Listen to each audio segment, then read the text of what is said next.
সম্মানিত উপস্থিতি, আমরা আসছি তারেক রহমানের 31 দফা আপনাদের কাছে পৌঁছে দেওয়ার জন্য।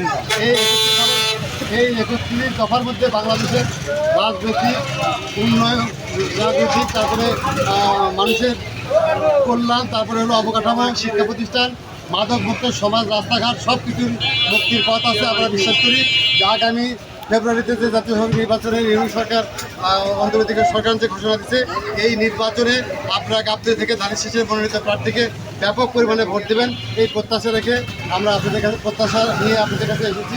আর আগামী মঙ্গলবার দিন নেপালতলী ইউনিয়ন বিএনপি ও অঙ্গদল আয়োজিত কর্মী সভা হবে।